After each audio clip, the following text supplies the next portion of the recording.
Hay una masacre que el uribismo ha intentado borrar de la historia. Una que no solo los salpica, sino que es su pecado original. 7 días de terror. 15 campesinos torturados y asesinados por paramilitares. Y todo mientras la fuerza pública convenientemente miraba para otro lado. ¿Quién era la máxima autoridad civil y jefe de la policía en Antioquia en ese momento? Un nombre que todos conocen, el entonces gobernador, el innombrable. Durante años, un ex paramilitar, Francisco Villalba, se atrevió a contar lo que vio. Y como tantos otros testigos incómodos para el poder, terminó asesinado. ¿Cuál fue la confesión que le costó la vida? Villalba lo dijo bajo juramento. Yo vi a ese señor en las reuniones donde se planeó la masacre de Laro.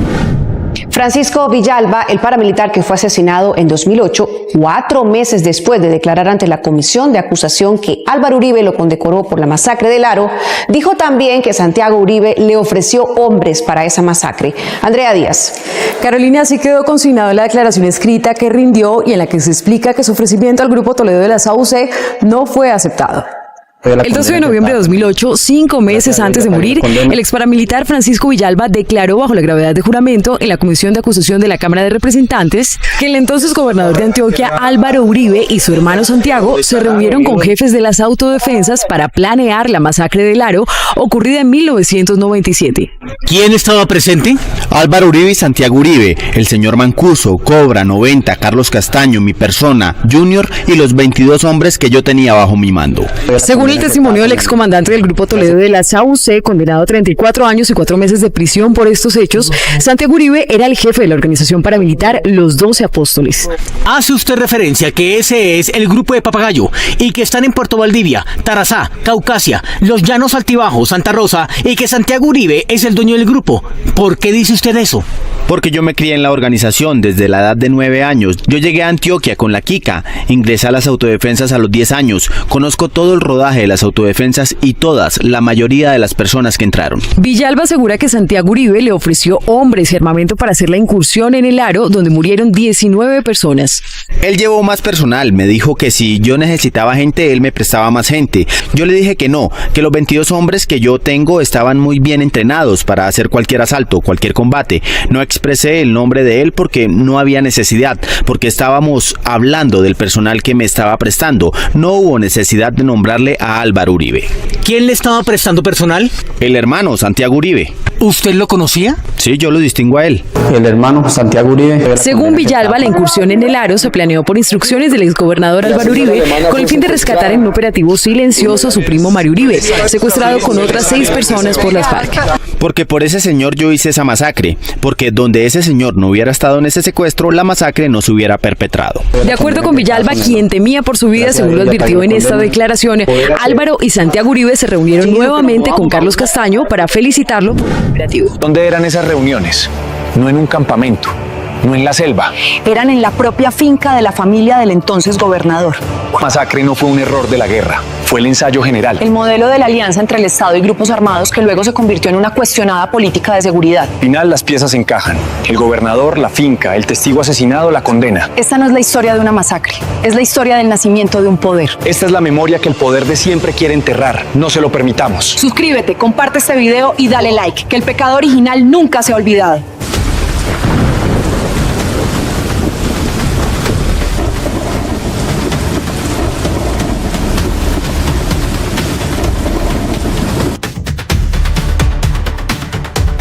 Venga a nosotros nuestro reino, hágase tu voluntad en la tierra como en el cielo.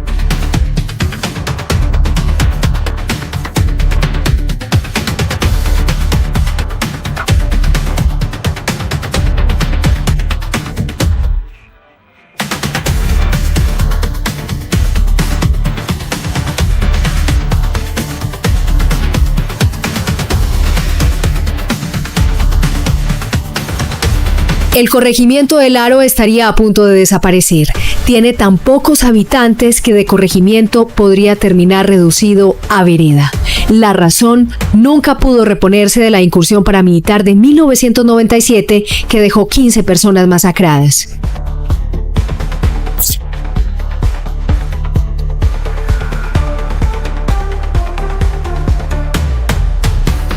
Los 200 paramilitares que se tomaron el pueblo, conocidos en la región como los Mochacabezas, lo sitiaron durante 7 días. Las autoridades nunca aparecieron pese a los llamados de auxilio de los pobladores.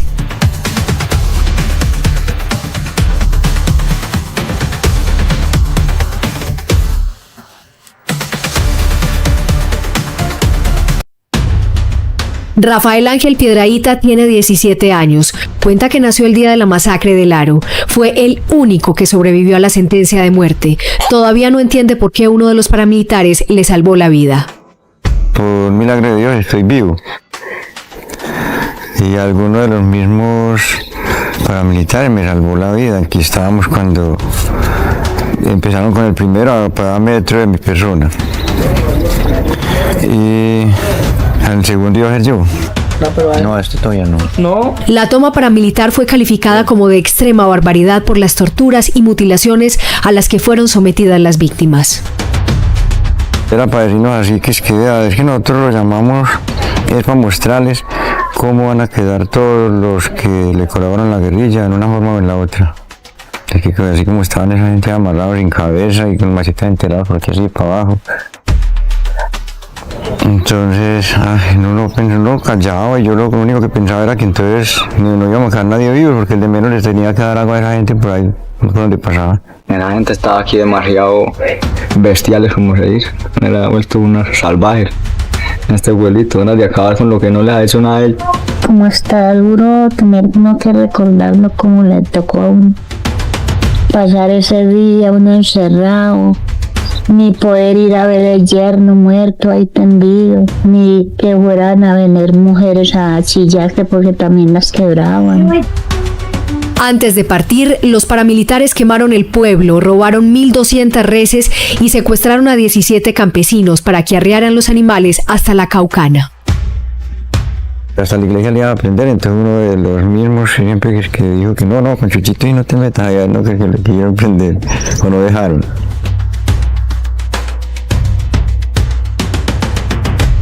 Que lo digan las familias, que donde sus hijos, sus padres, sus hermanos, sus familiares han sido asesinados y han encontrado como actores de esos asesinatos a miembros de las Fuerzas Armadas en Colombia. El defensor de derechos humanos Jesús María Valle pidió varias veces protección para los habitantes de Ituango y denunció la colaboración del ejército con los grupos paramilitares en las masacres de El Aro y La Granja. 4 meses después, en febrero de 1998, fue asesinado en el centro de Medellín. Para 1997, Edgar Domínguez era fotógrafo del periódico El Tiempo. Fue uno de los primeros en llegar a El Aro en un vuelo humanitario. Era un pueblo que no solo olía a muerte, sino que llenaba hasta el último sentido de lo que es el terror y el dolor de la guerra. Esta fotografía suya le dio la vuelta al mundo. Logró retratar las infamias de la guerra. Jacinto era el primer campesino que se había atrevido a regresar después de 15 días. Nos transmitió de primera mano el dolor de lo sucedido. Todavía estaba muy latente el dolor. Era una población en donde se sentía el dolor, le entraba por los poros, nos entraba por los poros a los que estábamos ahí. Pero pocos regresaron. Tras la incursión armada se registró un desplazamiento masivo de 1.472 personas y El Aro quedó desocupado. Yo pude salir con lo que yo tenía una camisilla nomás puesta y no más nada, y una bolsita, una tulita, donde que logré sacar una ropita desde las niñas, porque mi esposa y yo no pudimos sacar más nada, lo otro se quedó allá. En 2006, la Corte Interamericana de Derechos Humanos condenó al Estado colombiano por su omisión y por la participación directa de miembros de la fuerza pública en la masacre. La sentencia dicta las siguientes medidas de reparación.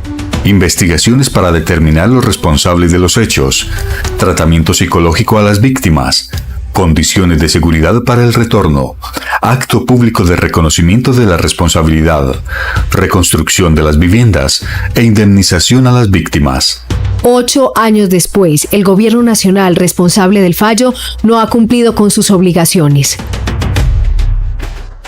El camino para llegar hasta El Aro es el mismo camino que recorrieron los paramilitares, un trayecto lleno de precipicios, lodo y piedra. Sus campos están rodeados de coca y los habitantes viven en medio de la presión de grupos armados.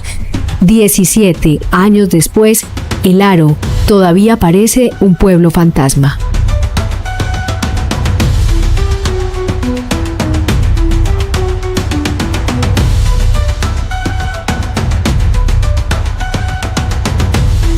El Aro, corregimiento de Ituango, padeció en 1997 su peor momento, el arribo de un comando paramilitar que doblegó a la población por 7 días.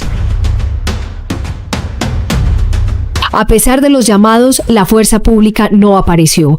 El hecho ha sido considerado como una de las tragedias más dolorosas en la historia reciente de Colombia. La Corte Interamericana condenó al Estado por la masacre.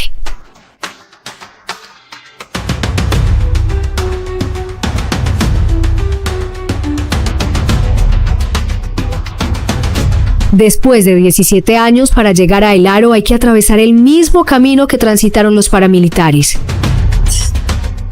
El periplo inicia en Puerto Valdivia. Allí se toma una chalupa o Johnson, como se le llama en la región, que surca en contracorriente las aguas del río Cauca por cerca de hora y media.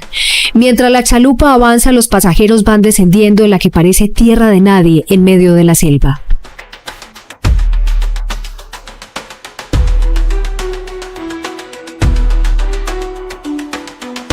A los pocos kilómetros se divisa la construcción de la carretera que irá hasta la cabecera municipal de Ituango. Y mientras a un lado del cañón del Cauca avanzan las obras, del otro lado comienzan a divisarse los campos de coca. Del Johnson se desciende en un sitio conocido como Organí, llamado así por la cristalina quebrada que desemboca en el lugar. Al descender, se divisa una sábana de mariposas que cubre el camino. La primera parada es obligatoria, esperar a que el arriero aparezca de la selva. Las mulas deben comer y descansar para poder aguantar la mitad de su camino, el de regreso.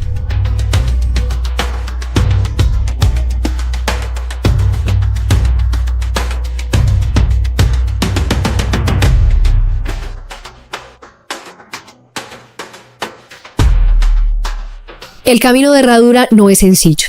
La mayor parte del trayecto es tan estrecho que solo cabe una mula.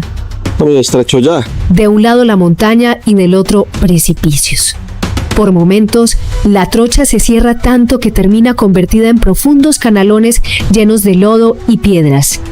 El camino se vuelve un cementerio de herraduras. Son 21 afluentes de agua los que hay que atravesar entre quebradas y riachuelos. Y cuando ya se está lo suficientemente alto, se observa como una postal el río Cauca. De él solo llega un murmullo lejano. A El Aro nunca se le divisa de lejos, pero se sabe que se está cerca por este puente en madera que atraviesa el río que lleva su nombre.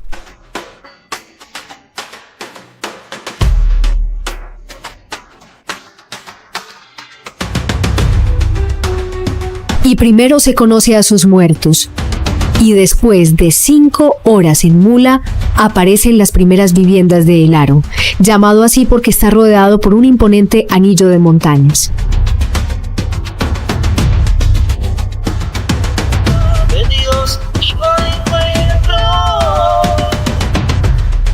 Pero del regocijo por llegar se pasa a una extraña sensación de soledad.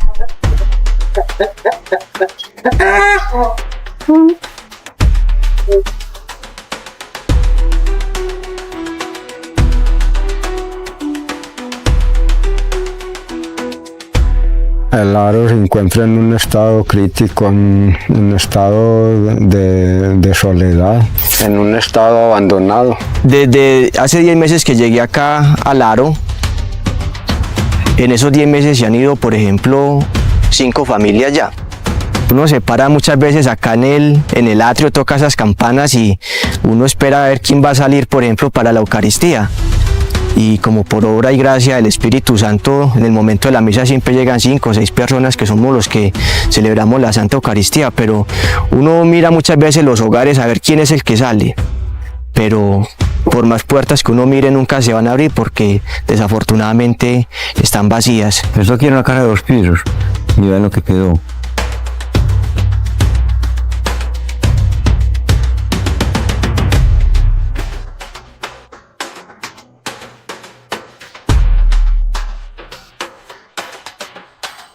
Este era el comando de policía. Hoy solo quedan las ruinas abrazadas por la maleza.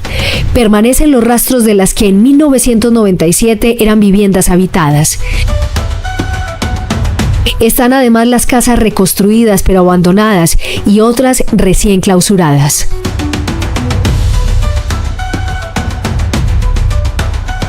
Al miedo de volver se suma la incapacidad de muchas familias por reconstruir sus casas.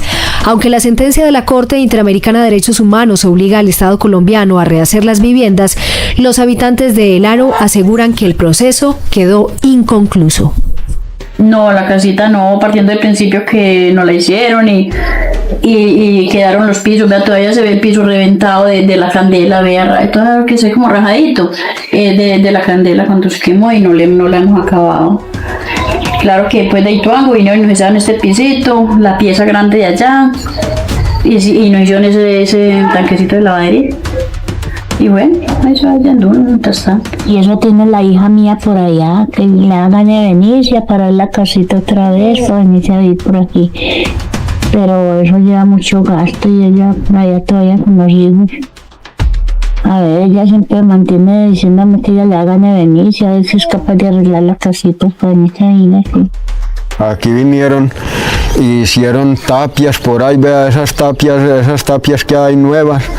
Y muchas casitas, o sea que todas las casitas que ustedes ven de ahí para allá, todo esto que ustedes ven alrededor, de aquella esquina para allá, eso fue las casas que mandó reconstruir el municipio de Ituango, pero no las acabaron, todo no lo hicieron, todo se quedó a medias.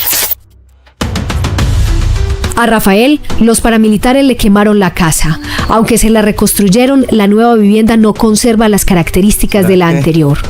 Aún hoy está recogiendo para completar los enseres que perdió. Antes de la masacre contaba con un negocio. Ese tampoco lo pudo levantar de nuevo. Entonces está más chiquita y quiero obra negra porque es que prácticamente no lo he terminado. Aquí yo la he construido hasta por abajo de los palomos, ¿verdad? Entonces yo porque logré añadir aquí esta partecita de cancel para ver si me le tiraban el techo cuando vinieron reconstruyendo. Pero no me lo iban a ver y no de aquí para acá. Entonces ya claro, lo fui añadiendo yo por ahí con zinc viejo, un zinc quemado.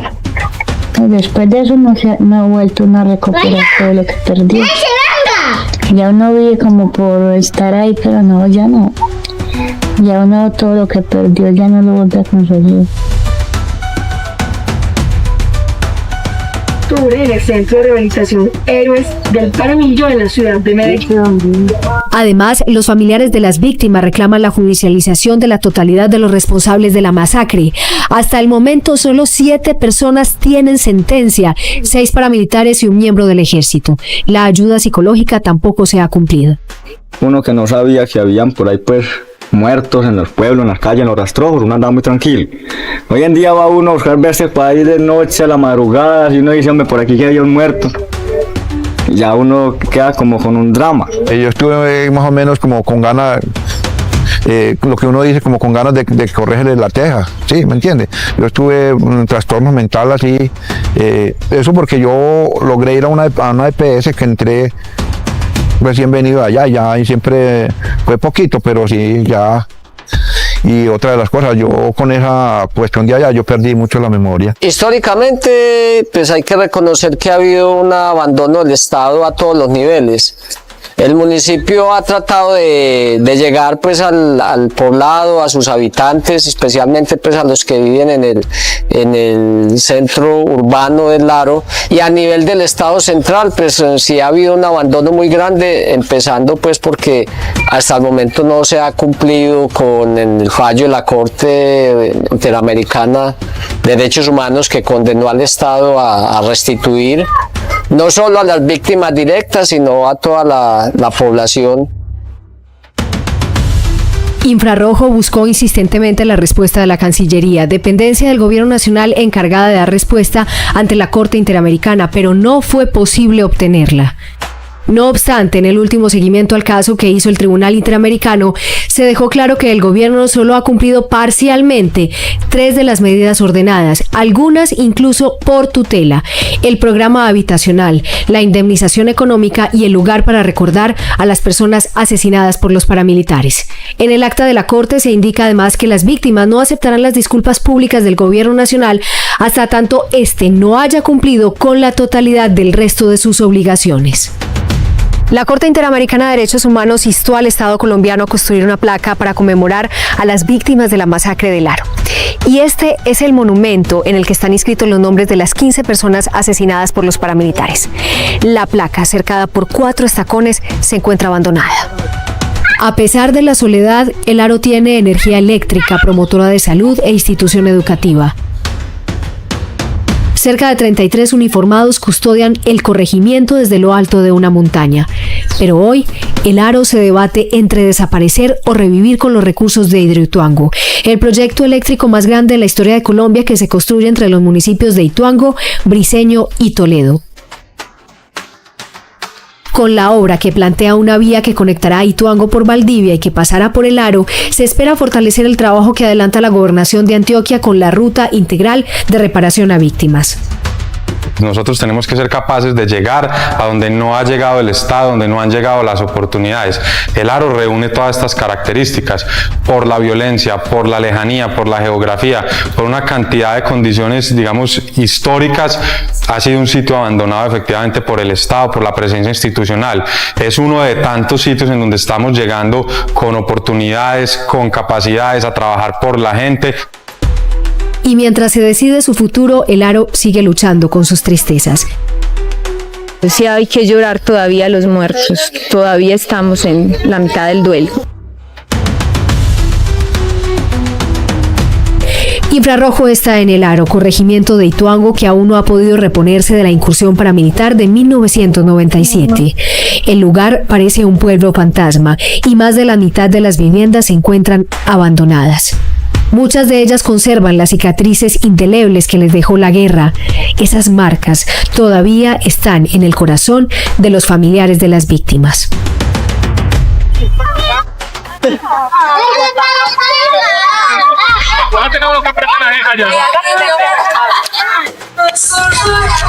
Dice que uno no es que debe recordar eso ya, pero ay no, uno no es capaz de olvidar.